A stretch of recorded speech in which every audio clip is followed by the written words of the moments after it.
Hello and welcome back to Diary of My Frugal Life. Today is Wednesday the 8th of January. Sorry, I'm a bit confused with the days. But I'm here because as you know, I started a sourdough starter on the 16th of December, and recently, after my starter started to be active and ready to bake, I made a sourdough that I put on a short on my channel, and I had some questions about, can you make a video explain how to make sourdough? So I decided, yes, I am still a beginner, but I decided to show you my experience and how I do it. Now, I want to disclose I am no expert. However, my sourdoughs have been coming out perfect and really good, taste-wise amazing, and they do look good as well. Now, I have joined a sourdough food beginners group on Facebook, and I have seen a lot of things, including people being overwhelmed with so many rules when making a sourdough starter or loaf. And I would say there is no need for overwhelming, there is no need for fancy tools, there is no need for so many things, because it can work in a more traditional, simple way as well. And that's what I'm going to share with you, is the way I do it. It doesn't mean that there are no other ways that work, because there are. And if you are watching this and you make your sourdough starter and sourdough loaves in a different way, that is absolutely fine if it works for you. All I want to share is what I do that works for me, and if you want to try, you know, I am pleased that I can help you with something. Now, when I started, the only thing I bought was a jar. I'm going to get a jar to show you. So I needed a jar to start my starter. I didn't know, when I looked first, I looked to follow the Little Spoon Farm recipe for a starter, and it didn't talk about any fancy tools or anything, just a jar, and it didn't tell us the size of the jar. So I went to Poundland and I bought this jar. It is too big for a starter, but now I keep my discard here, so you know, it's good because at least I got a use for the jar. And this jar cost me £1.50. I didn't buy anything else. I don't have bannetons, I don't have a scorer, I don't have fancy things, because I don't need. And I already had a cast iron pan that I used to use not just for cooking but also to make bread, yeast bread, so you know, I didn't have that outlet. However, I know you can make sourdough loaves without a Dutch oven, so yeah. Now, again, I use a lot of my spatulas. I already had these ones. They are quite small because the big ones don't fit like in the jar to get my starter out, or you know, for mixing and things like that. But I already had them. And my starter is now in a reusable jar. This originally contained olives, and I used it as my main jar for my starter. I have another jar.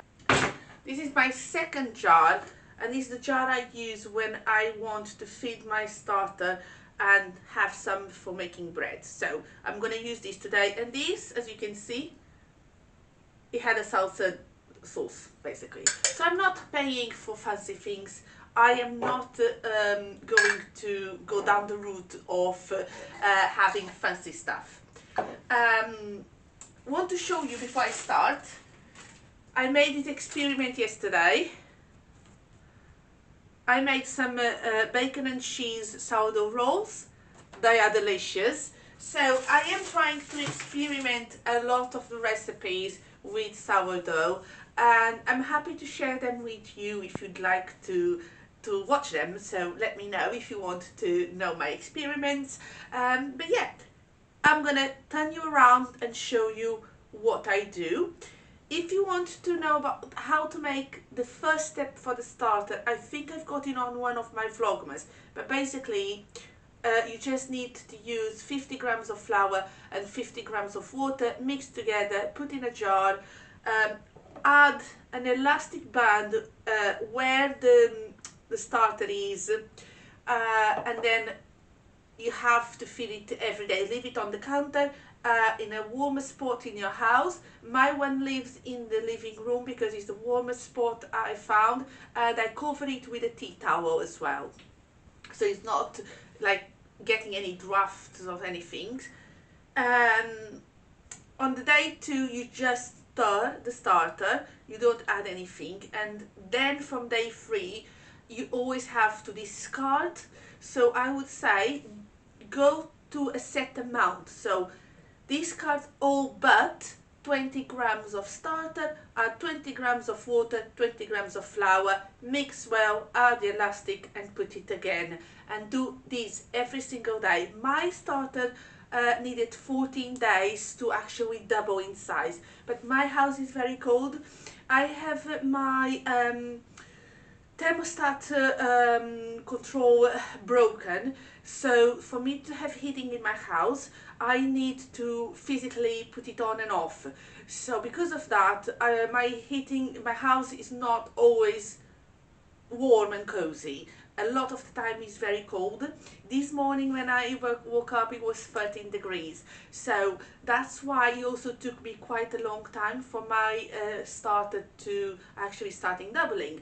After 4 days of doubling, I baked my first loaf, and it was delicious. It was lovely.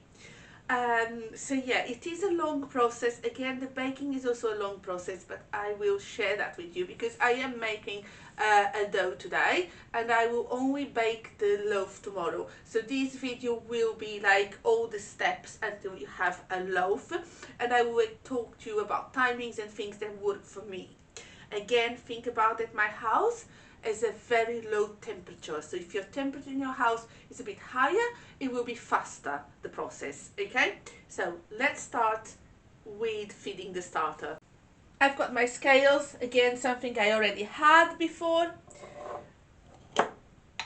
I am going to add a jar here because I like to mix my starter in a jar so I can then wash the jars. I am a bit funny with dirtiness, and I don't like things dirty, and I'm very worried about molding my starter, so for that reason I like to do the mixing in a jug. So I'm going to get a little bit of starter to keep as a starter because you don't want to run out of starter. So this is enough. You don't need a lot to make a starter. Oh, I forgot to do the, oh dear, you see what I did. So I forgot to put this at 0. Now I'm going to add the starter. Okay, I've got 20 grams there.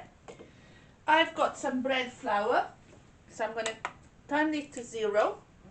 And now I am going to add 20 grams of flour.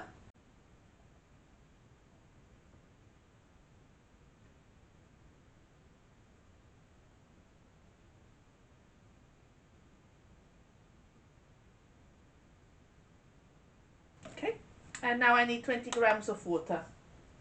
I've got room temperature water. Again, I know that some people like to use warm water, but I'm not fussy about it. It still doubles, even though I've got a cold house. So now what I'm doing is I just mix this, and this is going to be my starter that I will leave to double, and I will feed tomorrow again. Now, because I bake a lot, we eat a lot of bread in this house, I keep my starter in the counter outside of the fridge. But once it's matured, like after a month, you can keep it in the fridge, and you only need to feed it when you are ready to bake. But because I bake a lot, I prefer to have it like this.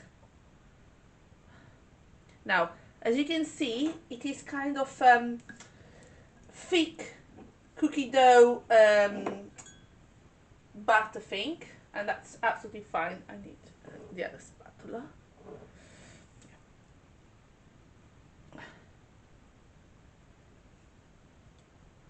Okay, Now you don't want to screw the lid on, so you just put it on top. Now I don't have two elastic bands, so what I do with this one, I just need to make sure, yeah, and then I will kind of, it's more or less here, make a mark with your pen, and now it's ready to go for my warm spot. Now what I'm going to do is feed the rest of the starter to make my bread, because this afternoon when I come home after work I will come and make some bread dough, and I will show that to you. So I still have the rest here. If I was not making bread today, I would put this in my discard jar for sourdough discard recipes.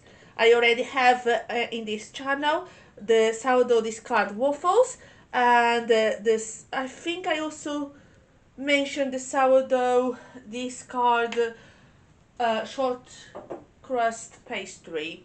If not, anyway, I'm making some more today. If I can't find it, I will film it today as well. So I've got 69 grams. Now, because I want a big amount of starter for my bread, I need around 150 grams of starter for my bread. I can add more flour and more water and make it in a different ratio. So I'm going to put 80 grams of flour and 80 grams of water.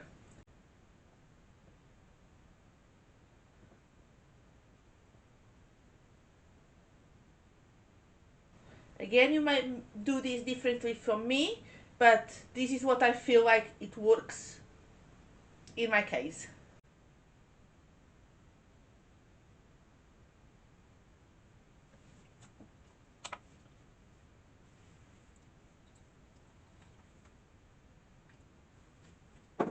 I'm going to mix this.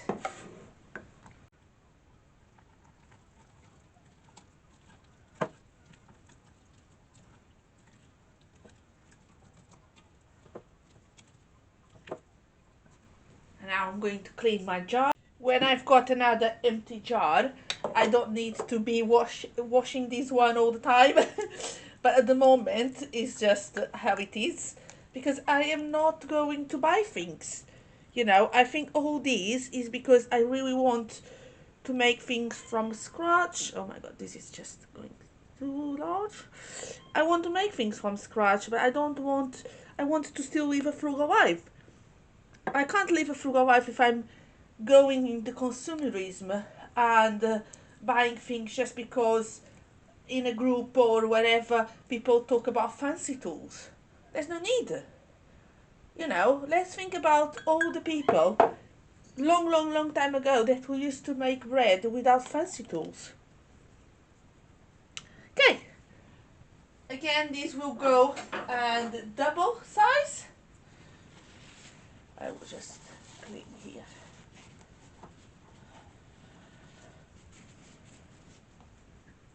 Again, not screwing the lid, and I will put this away.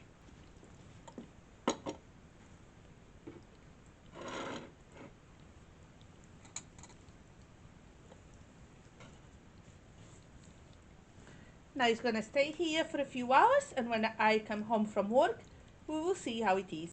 It is 4:25 in the afternoon. I just came home. Look at these, really nice and ready to be baked off. So I will be baking and making the mixture very soon with you. It's now 5:10 and I'm starting mixing my bread dough. I didn't do it straight away because I just had a few other things to finish for work, and I was also in need of eating something. So that's why I didn't do it straight after coming home. But it's still okay. I'm gonna start this by measuring my starter.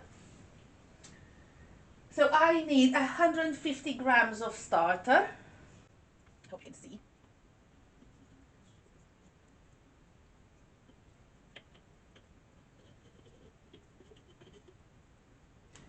more than I need, so I'm gonna discard some.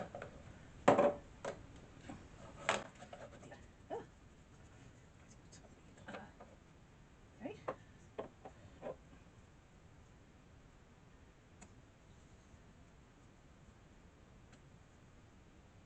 Okay, that's fine. So what I'm gonna do with this one, I'm gonna add it to my discard in the fridge, and I am actually going to make sourdough discard short crust pastry, so I'm going to use that, so yeah, we'll be fine. So I'm going to add the starter into my stand mixer. You don't need a stand mixer to make sourdough bread. I do it because I have it, so I feel like why not doing some of the kneading here. But you don't have to, you just need to be able to mix the dough, so it's fine. I am also going to add some water. I need 300 grams of water.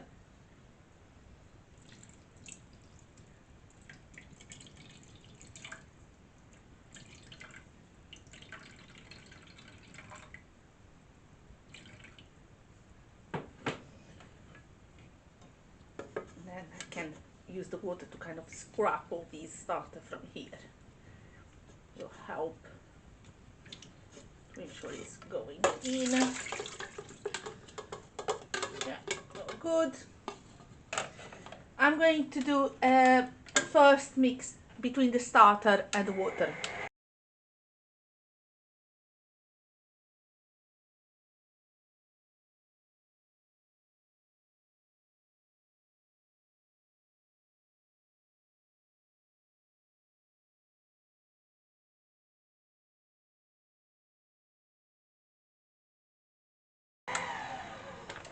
As you can see, it's very foamy. So when you mix the starter and the water, it becomes very foamy, but that's okay because, yeah. Now I'm going to add the flour, and I need 500 grams of flour. I'm using bread flour because of the protein content. Is the best flour for you to use when making bread. Of course, you can use other flours like wholemeal flour, rye flour, you know, there's plenty of them. I'm using with white bread flour. And let's put everything inside. Get my spatula.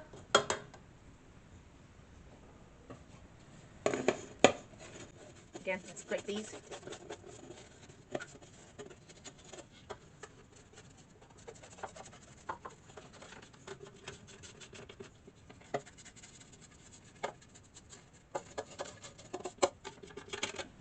And the last ingredient we need to add is salt, and I use 10 grams of salt.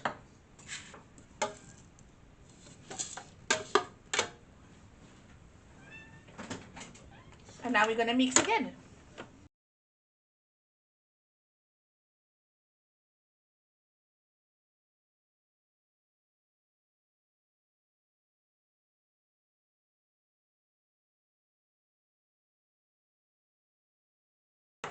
You don't need to leave it here for too long. Now what I'm going to do, I'm going to cover these with a tea towel, and I'm going to leave it, sorry, I need to close the door. So I'm going to leave the dough covered with a tea towel on the counter, and I'm going to allow it to rest for 1 hour before I start stretch and fold. Again, if you don't want to do stretch and fold, you can just use your stand mixer to do the stretch and fold for you. But you know, I don't mind. It's something I don't really mind, and you only do the stretch and fold 4 times every half an hour after the first hour. So I see you in about 1 hour. 1 hour has passed, and now we're going to make the first stretch and fold. I'm just going to wet my hand. And with my hands wet, I'm going to pick up this bit, I'm going to stretch and fold, and do the same on 4 sides of the dough.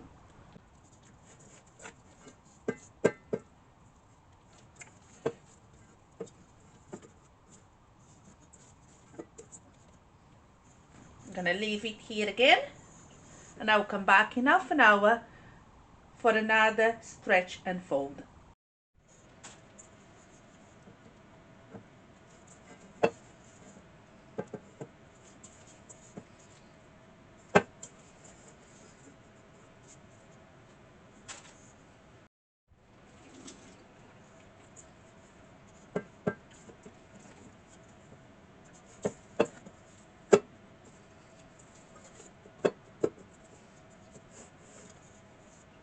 This is going to be our last stretch and fold.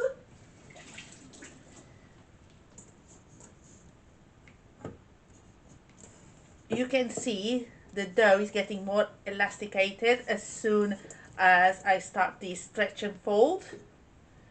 You see? Hopefully you can see. But it's really, really elastic.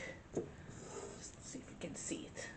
Very elastic, and you just do your stretch and fold. Now, I'm gonna leave my dough to bulk ferment, and I'm gonna leave it in this bowl covered with a tea towel. Now, because my house is really cold, I probably gonna leave it overnight, but depending on the temperature of your house, you might want to put it in the fridge after 8 hours of bulk ferment. But because of my house being very cold, leaving it overnight has worked. So that's what I'm gonna do tonight, and in the morning I will pass it to a different place and I'll put it in the fridge. And then when I come home after work tomorrow in the evening, I will take it out of the fridge, let it rest on the counter for an hour, and then I will bake the bread. So I will take you with me tomorrow for the rest of this recipe. It is Thursday, 4 p.m. and I apologize that I didn't film this morning, but it was quite early when I had to go to work and I needed to stop the bulk fermentation and put my dough in the fridge for the cold retard. So I didn't film it, but basically I move it from the other bowl to this strainer with a tea towel. I added some flour on the tea towel, and now I've got my dough here. Now I am going to allow this, I just took it out of the fridge, I'm going to allow it to warm up on the counter. During the time I'm preheating the oven. Now I need to preheat the oven, but before, I've got here my Dutch oven, and I've got some parchment paper on the bottom, and I also like to add a little bit of flour to the bottom, and I do it before I even preheat. I will add some of the flour there. I'm going to put the lid on. I'm going to place these in the oven, and then I'm going to turn the oven on. I am going to preheat at 225 degrees, and I'm going to allow it to preheat for at least 15 to 20 minutes.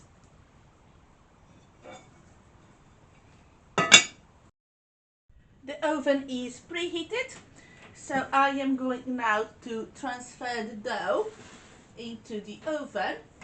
So I am just going to flour the top of my dough because I need to take it out. The bread is absolutely fine, and I'm just going to place it. Now, in terms of scoring, I don't do a lot of scoring. I just need to get a knife. I also don't have a very sharp knife, so that's a problem, but I just kind of do a few cuts. Well, today I'm doing a cross, but sometimes I just do two parallel or just one, and I'm gonna cover and I'm gonna place it in the oven, and now it's going to bake for 35 minutes, and then I will take the lid for the final bake.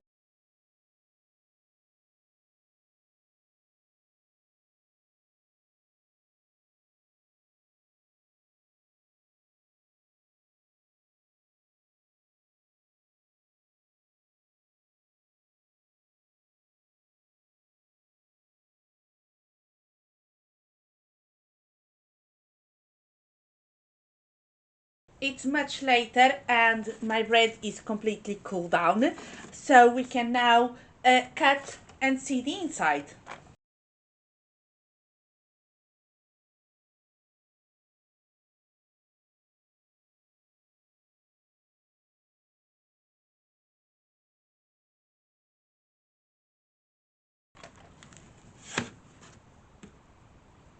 Beautiful. Great. So I hope with this video I have demystifying some of the sourdough myths that is needed a lot of things, and you have to check temperatures and things, because I never do, and my loaf is absolutely fine. There's nothing wrong with these. So yeah, I hope you enjoyed this video, and I hope to see you very soon for another video. Thank you.